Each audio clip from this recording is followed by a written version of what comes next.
What's up, guys? I am upstairs in my craft room trying to clean and organize. I don't know if I'm the only one, but I can't seem to keep my craft room clean and organized for more than 5 minutes. It's a disaster right now. And I think part of that problem is that I have too much stuff. So I'm going through all of my Cricut stuff and I'm thinking about what I have that I love and what I have that I wish I never bought and I saved my money on. So in this video, I'm going to talk about all of the Cricut things, all the different tools and accessories and machines that I have bought that I wish I didn't buy, that I think are a waste of money and that I would not recommend. So hopefully by watching this video, you can learn from my mistakes and save some money and buy the best stuff. These are my opinions and my opinions alone. You guys at home might have some of these things that I don't like and you might love them, and that's fine. But these are just the things that I don't like. So let's get started. The first thing on my list of things not to buy is one of these trash bag holders to hold your vinyl in. And I know that sounds hypocritical because I have a YouTube video on my channel talking about how this is like the best way to store your vinyl. I bought this 3 years ago and at the time I loved it and I thought it was great. But after using it for years, it became really annoying trying to slide my vinyl in and out of it. And I started to hate it and I switched to something different. So this is the trash bag holder that I was using to store my vinyl in. And the reason it's annoying is because let's say I just cut off a piece of this vinyl to use in a project, which I did. This is some tech wrap vinyl, which is like holographic and really awesome. But in order to fit it into these holes, you have to basically unroll the entire thing and then re-roll it up really small. And if you work with vinyl a lot, that can be really annoying. And if you have a really big roll of vinyl, it might not fit in those holes. Like this is a brand new roll and there's a lot of vinyl on it and I'm rolling it up and I'm like, man, I don't know if this is gonna fit. I might have to undo it and re-roll it even tighter.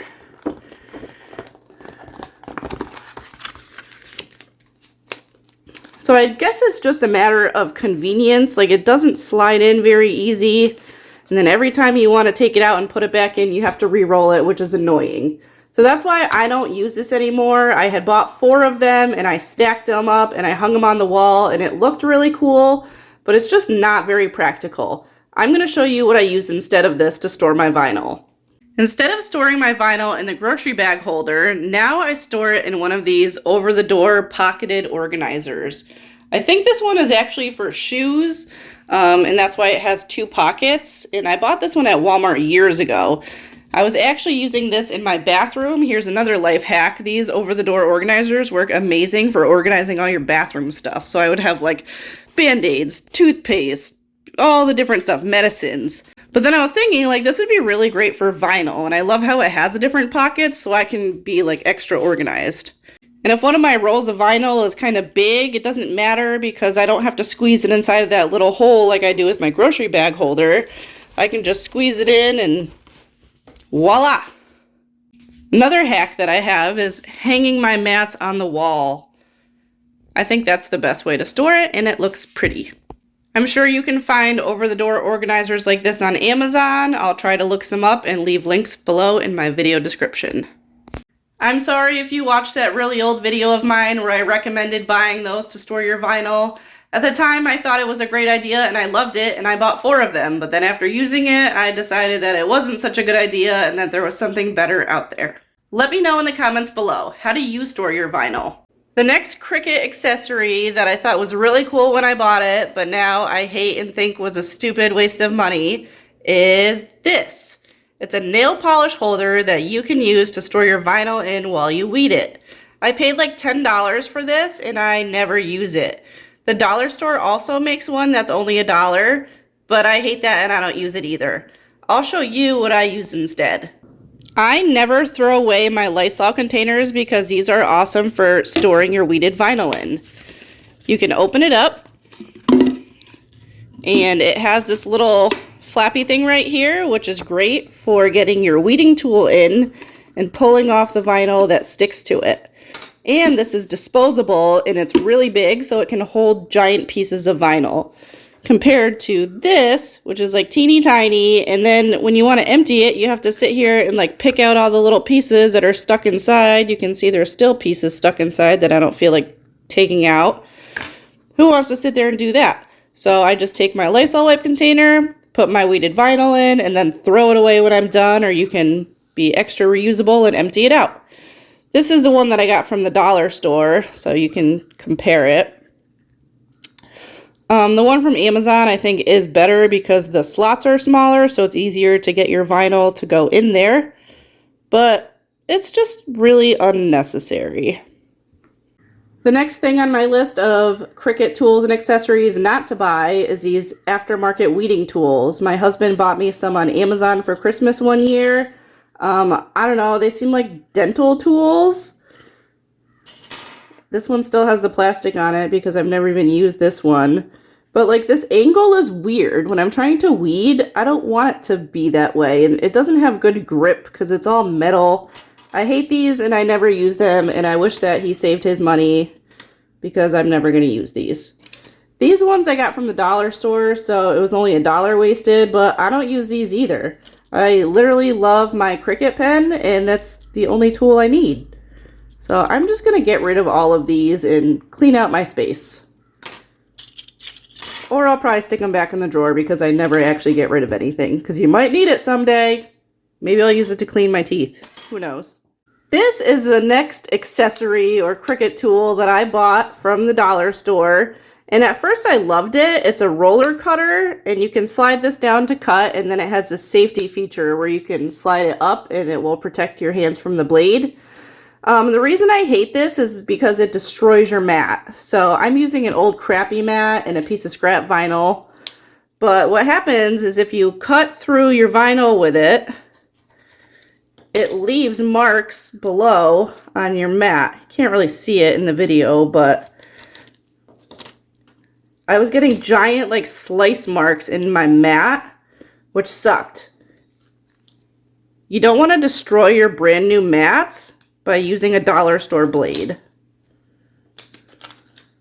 So I will not be using this anymore to save my mats.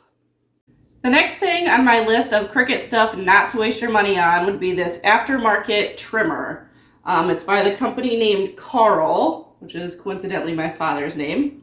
And when I was picking it up, it just fell apart and the blades fell on the ground. But I hate this trimmer and I never use it.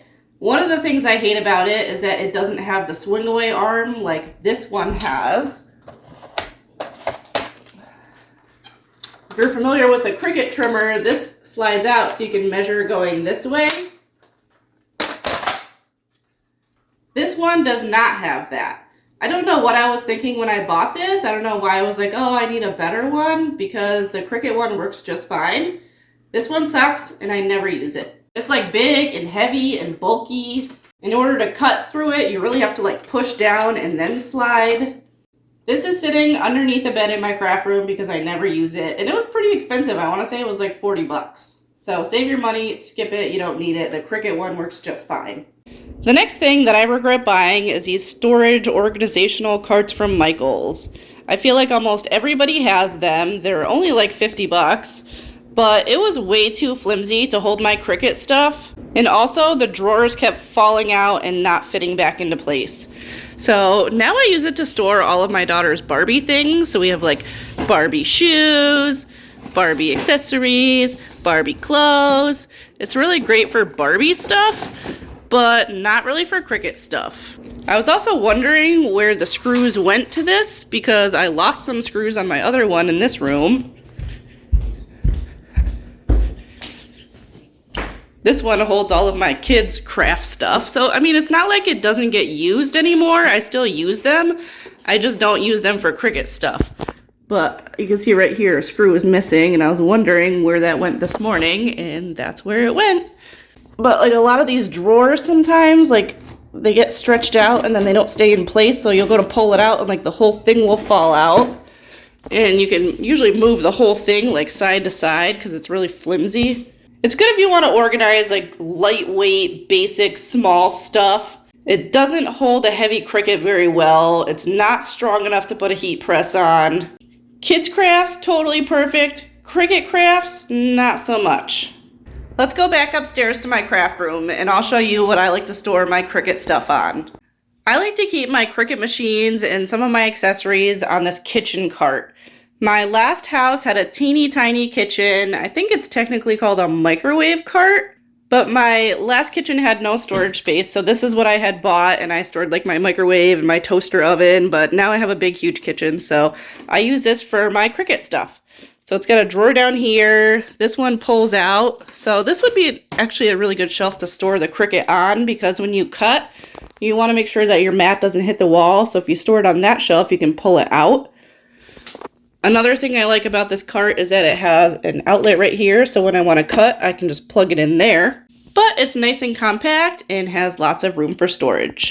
And it's sturdy because it's made to hold big, heavy kitchen appliances.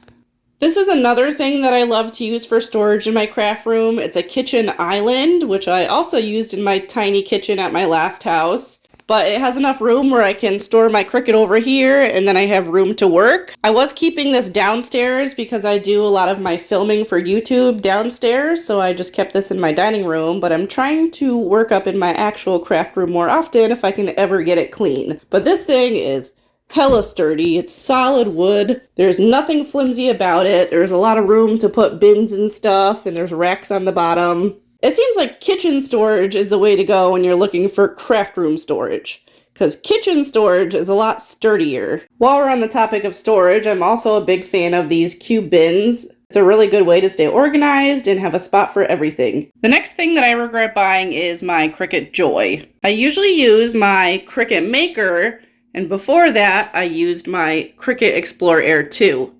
To be honest, the only reason why I bought the Cricut Joy is because I wanted to use it to make more YouTube videos on my Cricut channel when it was brand new. But I really don't like the Cricut Joy because it's so small. As you can see, it's like a third of the size. You're super limited on the types of things that you can make with it because it makes such small cuts.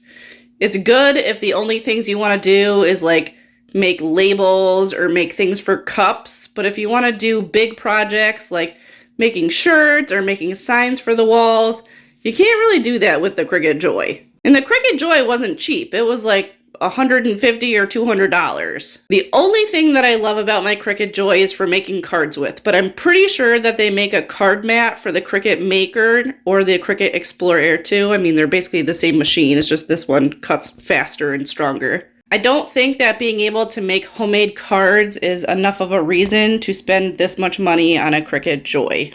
If you don't have a Cricut machine yet and you're asking yourself, like, should I get the Cricut Joy, should I get the Cricut Maker, or should I get the Cricut Explore Air 2, I would recommend going with either the Maker or the Explore Air 2. I feel like the Maker and the Explore Air 2 are basically the same. The Cricut Maker can cut wood, but it can only cut really thin pieces of wood and it takes forever.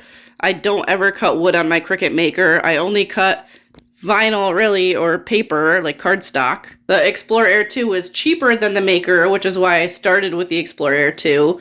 But eventually I upgraded to the Maker, and I do love my Maker, and it's the only machine I really ever use now, unless I'm making a card with the Joy. I would really just like to sell my Cricut Joy and sell my Explore Air 2 and keep my Maker, but I'll probably never do that because I never get rid of anything. Next on my list of Cricut crap that I wish I never wasted my money on would be the Cricut EasyPress Mini. This thing is teeny tiny, like literally the size of my thumb. I thought that it would be good for smaller projects like personalizing my birth announcement elephants, which have a really small ear. But it's even too small for that. I prefer to use my trusty, handy old Black & Decker that I got from my wedding like 10 years ago. I use it on the cotton blend setting, and that's what I used for years and years before I paid $50 for this tiny little thing.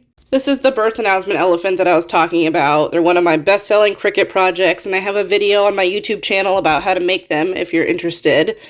But I bought this EasyPress Mini because I thought that when I make these, it would like at least cover the whole ear, but it doesn't. So I usually have to press here and then press there, and then sometimes you get the lines from the iron in the vinyl, so then you have to press it different ways, which is annoying. Where before I had the EasyPress Mini, I used my iron. The thing with the iron, you just make sure you don't put any water in it, and then have it on the blend setting until it heats up all the way.